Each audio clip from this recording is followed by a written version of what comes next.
Hello friends, welcome back to Anvesha channel. आज हम लोग पढ़ेंगे शोध प्रबंध एवं आलेख लेखन, फॉर्मेट और संदर्भ की शैली। ठीक है, तो ये जो टॉपिक है, ठीक है, इसको हम लोग दो पार्ट में पढ़ेंगे। ठीक है, आज हम लोग पार्ट 1 पढ़ेंगे। ठीक है, नेक्स्ट पार्ट में ये टॉपिक पूरा कंप्लीट हो जाएगा। ठीक है, तो आज हम लोग शोध प्रबंध, ठीक है, और उसके फॉर्मेट को देखेंगे। ठीक है, तो सबसे पहले देखिए शोध प्रबंध। ठीक है, मतलब रिसर्च थीसिस। ठीक है, तो देखिए सबसे पहले शोध प्रबंध क्या होता है। देखिए वह दस्तावेज जो किसी शोधार्थी द्वारा किए गए शोध को विधिवत प्रस्तुत करता है। ठीक है, विधिवत प्रस्तुत करता है मतलब सिस्टेमेटिक ढंग से। ठीक है, जो फॉर्मेट बना हुआ है, ठीक है, उसी के अनुसार वो प्रस्तुत करता है, शोध प्रबंध कहलाता है। ठीक है, तो सबसे पहले जानिए कि शोध प्रबंध क्या होता है।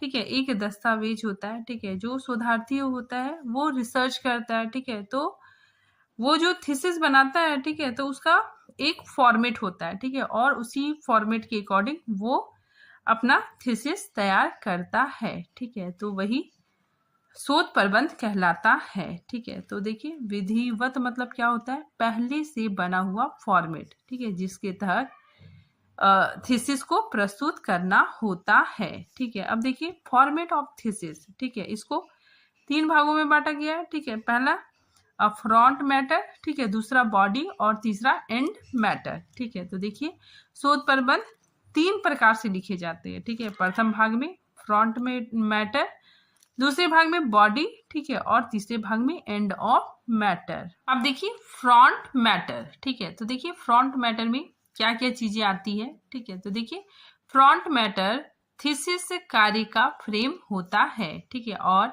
इसमें ये तत्व शामिल है। ठीक है, तो फ्रंट मैटर में सबसे पहले टाइटल पेज। ठीक है, सबसे पहले टाइटल पेज आता है।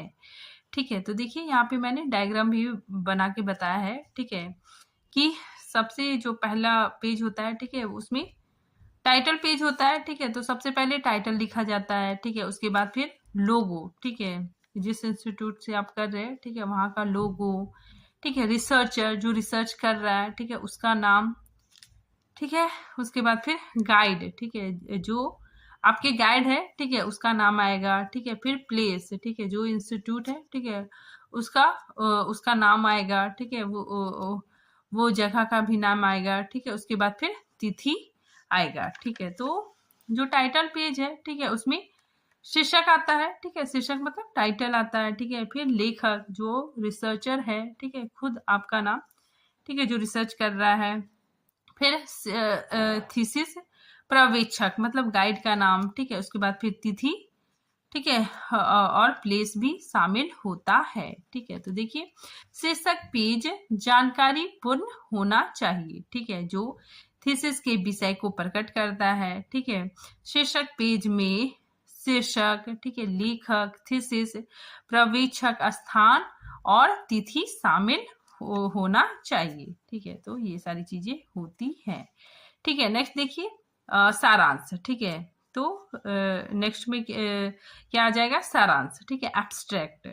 ठीक है, तो इसमें क्या होता है, सार। ठीक है, जो मतलब आपका जो टॉपिक है, ठीक है, जो आपका विषय है, ठीक है, उसका पूरा सार आ जाएगा। ठीक है, तो देखिए सार संक्षेप में अनुसंधान समस्या, कार्य प्रणाली, प्रमुख परिणाम, निष्कर्ष बताता है। ठीक है, तो देखिए इसमें आमतौर पर, ठीक है, आमतौर पर 100 और 150 शब्द या लगभग 5-10 वाक्य में होता है। ठीक है, तो देखिए जो एब्स्ट्रैक्ट है, ठीक है, इसमें क्या होता है कि 100 से लेकर 150 शब्दों में लिखा गया एक पैराग्राफ होता है। ठीक है, जहां पर आप अपनी रिसर्च, ठीक है, रिसर्च के बारे में बिल्कुल संक्षिप्त में लिखने का काम करते हैं। तो इसमें आपका जो अनुसंधान है, ठीक है, अनुसंधान की जो समस्या है, ठीक है, और सारी चीजें हैं, ठीक है, उसको मतलब बहुत संक्षिप्त में, ठीक है, एक पैराग्राफ के रूप में 100 से लेकर 150 शब्दों में सार के रूप में, संक्षेप रूप में लिखते हैं।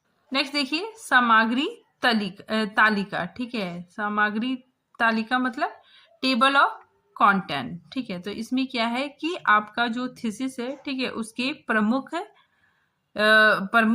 विषय शीर्षकों और उपशीर्षकों को उनकी पृष्ठ संख्याओं, ठीक है, या नंबरों के साथ सूचीबद्ध किया जाता है, ठीक है। तो इसमें देखिए, इसमें जो आपका थीसिस है, ठीक है, उसमें जो टॉपिक है, ठीक है, एक तरफ टॉपिक लिखा जाता है, ठीक है, और दूसरी तरफ उसका पेज नंबर लिखा जाता है, ठीक है। मतलब ये मतलब इंडेक्स, ठीक है, जैसे बुक में इंडेक्स तैयार होता है, ठीक है, उसी तरह आपको अपने थीसिस में इंडेक्स तैयार करना होता है, ठीक है। जैसे टॉपिक मतलब फर्स्ट जो टॉपिक है, ठीक है, उसमें टॉपिक का नाम दिए, ठीक है, वो टॉपिक इतना से इतना पेज नंबर तक है, ठीक है, 1 से 40 से पेज नंबर तक है। फिर नेक्स्ट टॉपिक ABC, ठीक है, वो 40 से 50 पेज नंबर तक है, ठीक है। फिर CDE, ठीक है, वो 50 से 60 पेज नंबर तक है, ठीक है। फिर EFG, वो 60 से 70 पेज नंबर तक है, ठीक है। तो इसी तरह आपको, ठीक है, एक तरफ टॉपिक देना होगा, ठीक है, और दूसरी तरफ उसका पेज नंबर मेंशन करना होगा, ठीक है। तो इसमें आपका जो थीसिस है, ठीक है, उसके अंदर कौन कौन सा कंटेंट है, ठीक है, वो आप बताने का काम करते हैं, ठीक है। मतलब बुक में जैसा इंडेक्स होता है, ठीक है, सेम टू सेम इसमें वैसा होता है। अब देखिए, उसके बाद आता है लिस्ट ऑफ फिगर्स, ठीक है, मतलब आंकड़ों की सूची, ठीक है। इसमें चित्र संख्याएं, आलेख, शीर्षक और पृष्ठ संख्याएं शामिल होते हैं, ठीक है। तो इसमें, ठीक है, कितने चित्र, ठीक है, कितने चित्र आपने यूज किए, ठीक है, उसका जिक्र किया जाता है, ठीक है।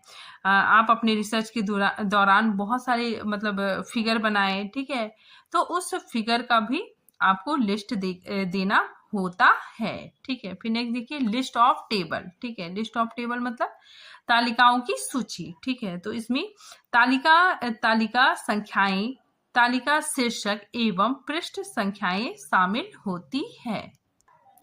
तो इसमें आप अपने थीसिस में, ठीक है, कितने टेबल बनाते हैं, ठीक है, मतलब कितने टेबल बनाए हैं, ठीक है, उसका जिक्र आएगा, ठीक है। आप अपने रिसर्च के दौरान, ठीक है, जितने सारे टेबल का उपयोग किए, ठीक है, उसका जिक्र इसमें आ जाएगा, ठीक है। नेक्स्ट देखिए, नामकरण, ठीक है। तो ये क्या होता है, देखिए, नामकरण, इसमें क्या होता है कि जो भी सिंबल, ठीक है, सिंबल यूज करते हैं, ठीक है, जो भी कोड यूज करते हैं, ठीक है, उसका अर्थ हम नामकरण वाली लिस्ट में बताते हैं, ठीक है। मतलब देखिए, आप जब अपना शोध तैयार करते हैं, ठीक है, तो बहुत सारे वर्ड होते हैं, ठीक है, बहुत सारा सिंबल होते हैं, आप कोड वर्ड यूज करते हैं, ठीक है, जिसका अर्थ सिर्फ आप ही को पता होता है, ठीक है, सभी को पता नहीं होता है।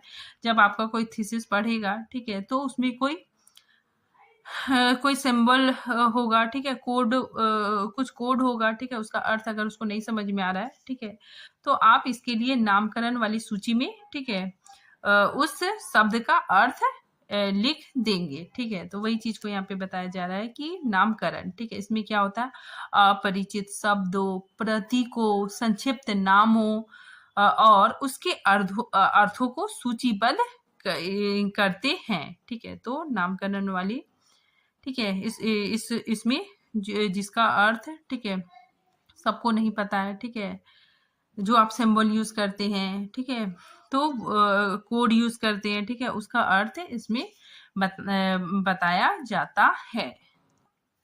तो सिंबल, कोड, ठीक है, कोड का अर्थ समझाने का प्रयास नामकरण वाली लिस्ट में करते हैं, ठीक है। अब देखिए, नेक्स्ट हम लोग पढ़ते हैं बॉडी ऑफ थीसिस, ठीक है। अब तक हम लोगों ने, ठीक है, फ्रंट मैटर पढ़ लिया, ठीक है, उसके अंतर्गत क्या क्या चीजें आई, ठीक है, उसको पढ़ लिया, ठीक है। अब हम लोग पढ़ते हैं बॉडी ऑफ थीसिस, ठीक है, इसके अंतर्गत क्या क्या चीजें आती है, देखिए, introduction, theory, method, result, discussion, conclusion, recommendation. अब देखिए, इंट्रोडक्शन, ठीक है, इसमें क्या होता है कि जो भी आपका प्रॉब्लम है, ठीक है, जो आपका शोध का जो प्रॉब्लम है, ठीक है, उसको आप विस्तृत तरीके से, ठीक है, एकदम बृहद तरीके से लिखते हैं, ठीक है, उसके हर पहलू को शामिल करते हैं, ठीक है। तो जो इसमें जो इंट्रोडक्शन आता है, ठीक है, इसमें बहुत ही बृहद रूप से इंट्रो लिखते हैं, ठीक है। नेक्स्ट देखिए थ्योरी। थ्योरी में जो भी उससे संबंधित विधियां हैं, ठीक है, जो भी उससे संबंधित, ठीक है, आपके शोध से संबंधित विधियां हैं, वे सारी चीजों को थ्योरी में लिखने का काम करते हैं, ठीक है। विधि से संबंधित बातें डिस्कस करेंगे, ठीक है। नेक्स्ट देखिए मेथड। मेथड में आप अपने शोध को लेकर, ठीक है, कौन कौन से मेथड यूज किए हैं, ठीक है, उस चीज को यहाँ पे बताएंगे, ठीक है। अब देखिए रिजल्ट, ठीक है, आपने शोध किया, ठीक है, जो डाटा इकट्ठा किया, ठीक है, उसका विश्लेषण किया, ठीक है, विश्लेषण करने के बाद रिजल्ट निकल कर आया, ठीक है, परिणाम निकल कर आया, ठीक है। फिर उसके बाद आ गया चर्चा यानी डिस्कशन, ठीक है, आपने जो रिजल्ट निकाला, ठीक है, डेटा को, ठीक है, विश्लेषित किया, ठीक है, डेटा को एनालिसिस किया, ठीक है, और जो रिजल्ट निकला, ठीक है, उसके बाद रिजल्ट निकलने के बाद, ठीक है, आप उसको डिस्कस करेंगे, ठीक है। जो परिणाम निकला, ठीक है, वो आप मतलब अपने गाइड के साथ, ठीक है, आपसे जो पहले जो शोध कर चुके हैं, ठीक है, अपने सीनियर के साथ, गाइड के साथ, ठीक है, उसकी चर्चा करेंगे, ठीक है, आपका जो रिजल्ट निकला है, ठीक है, उसकी चर्चा करेंगे, ठीक है, ताकि उसमें जो कमी होगा, ठीक है, वो कमी आपके गाइड आपको बताएंगे, ठीक है, और वो चीजें और बेहतर होगी, ठीक है। तो देखिए चर्चा करने के बाद, ठीक है, चर्चा आपने कर लिया, ठीक है, उसके बाद फिर आप निष्कर्ष निकालेंगे, ठीक है। तो कंक्लूजन में वही होता है निष्कर्ष, चर्चा के बाद निष्कर्ष निकालेंगे, ठीक है। उसके बाद फिर नेक्स्ट आ गया रिकमेंडेशन, ठीक है, इसमें क्या होता है राय या सुझाव, ठीक है, आप लास्ट में, ठीक है, अपना राय या सुझाव देते हैं, ठीक है। तो इसमें यही बताया जा रहा है कि आपका जो रिसर्च टॉपिक है, ठीक है, मान लीजिए कि आपका रिसर्च टॉपिक है कि मानव का पर्यावरण पर प्रभाव, ठीक है। तो पर्यावरण को, ठीक है, आपने ये मतलब पूरा शोध कर लिया, ठीक है, लास्ट में आप रिकमेंडेशन में लिखते हैं कि जो पर्यावरण है, ठीक है, उसको और भी कैसे बेहतर बना सकते हैं, ठीक है, इसके लिए क्या क्या एडवाइस आप देंगे, ठीक है। तो जो एडवाइस आप देंगे, ठीक है, वही रिकमेंडेशन में आता है, ठीक है। तो रिकमेंडेशन में क्या होता है कि आप राय या सुझाव देते हैं। अब देखिए लास्ट में आ गया एंड मैटर, ठीक है, अब हम लोग शोध को एंड करेंगे, ठीक है। तो एंड मैटर के अंतर्गत क्या क्या आता है एक्नॉलेजमेंट, ठीक है। एक्नॉलेजमेंट मतलब क्या होता है इसमें कि जिन लोगों ने, ठीक है, जिन जिन लोगों ने आपके शोध कार्य में मदद किया है, ठीक है, उनको थैंक कहेंगे, ठीक है, मतलब जिन लोगों ने आपकी मदद की है, ठीक है, आपके रिसर्च में उन लोगों को आप थैंक्स कहेंगे। तो देखिए एक्नॉलेजमेंट में क्या होता है कि सलाहकारों, प्रायोजकों, वित्त पोषण एजेंसी मतलब फंडिंग एजेंसी, सहयोगियों, तकनीशियों और इसी तरह से सहायता स्वीकार करें, ठीक है, मतलब इन लोगों को आप थैंक्स कहेंगे, ठीक है। नेक्स्ट देखिए अपेंडिक्स मतलब परिशिष्ट, ठीक है, इसमें क्या होता है देखिए पहले समझ लीजिए कि इसमें क्या होता है कि अलग अलग परिशिष्टों में विस्तृत गणना, ठीक है, विस्तृत गणना करते हैं, ठीक है, डेटा प्रदान जो होता है, ठीक है, इन सभी बातों को परिशिष्ट में शामिल करते हैं, ठीक है। देखिए एग्जांपल मान लीजिए यहाँ पे पॉपुलेशन का डाटा है, ठीक है, मैंने पॉपुलेशन का डाटा लिया, ठीक है, फिर डाटा का कैलकुलेशन करके, ठीक है, डिटेल में दे दिया, ठीक है, तो उसे ही परिशिष्ट कहते हैं, ठीक है। मतलब जो मतलब डाटा मैंने लिया, ठीक है, मान लीजिए पॉपुलेशन का डाटा लिया, ठीक है, और उसको कैलकुलेशन करके डिटेल में, ठीक है, डिटेल में देते हैं, वही परिशिष्ट कहलाता है, ठीक है। इसीलिए यहाँ पे बताया जा रहा है कि अलग अलग परिशिष्टों में विस्तृत गणना, ठीक है, विस्तृत गणना डेटा प्रदान जो होता है, ठीक है, इन सभी बातों को परिशिष्ट में शामिल करते हैं, ठीक है। नेक्स्ट देखिए अब देखिए बिब्लियोग्राफी, ठीक है, बिब्लियोग्राफी मतलब क्या होता है ग्रंथ सूची, ठीक है। इसमें क्या होता है कि मान लीजिए आप रिसर्च कर रहे हैं, ठीक है, तो आप रिसर्च कर रहे हैं, ठीक है, आपका जो टॉपिक है, ठीक है, उससे संबंधित आप बहुत सारी किताबों को पढ़ते हैं, ठीक है, और उन किताबों को पढ़ने से आपको बहुत हेल्प मिलता है, ठीक है, उन किताबों को पढ़ने से आपको थोड़ा बहुत मतलब आइडिया मिलता है, ठीक है, कुछ नया आइडिया मिलता है, ठीक है, नई कल्पनाएं मिलती है, ठीक है। तो ये जो किताबें हैं, ठीक है, ये जो किताबें ग्रंथ सूची के अंतर्गत आ जाएगी, ठीक है, मतलब जो किताबें आप पढ़ेंगे, ठीक है, अपने टॉपिक से रिलेटेड, ठीक है, और उससे आपको बहुत मतलब हेल्प होगा, ठीक है, नई आइडियाज मिलेगी। तो ये किताबें, ठीक है, तो ये किताबें, ठीक है, जिसे आपने पढ़ा, ठीक है, तो ये किताबें ग्रंथ सूची के अंतर्गत आ जाएगा, ठीक है। तो थीसिस में उन किताबों का ग्रंथ सूची देना होगा। अब देखिए संदर्भ सूची, ठीक है, इसको रेफरेंस भी कहते हैं, ठीक है। तो देखिए रेफरेंस में क्या होता है कि अगर आप शोध कर रहे हैं, ठीक है, तो शोध कर रहे हैं और उसमें, ठीक है, किसी दूसरे का, ठीक है, कंटेंट, ठीक है, किसी दूसरे का कथन, ठीक है, किसी दूसरे का मतलब कथन, ठीक है, यूज करते हैं, ठीक है, अपने अपने शोध में, ठीक है, तो उसको आप जिस किसी का भी आपने लिया, ठीक है, उसे आपको मतलब क्रेडिट देना होता है, ठीक है, मतलब आपको बताना होता है कि ये चीजें, ठीक है, ये कथन, ठीक है, ये कंटेंट मैंने फलाने जगह से लिया, ठीक है।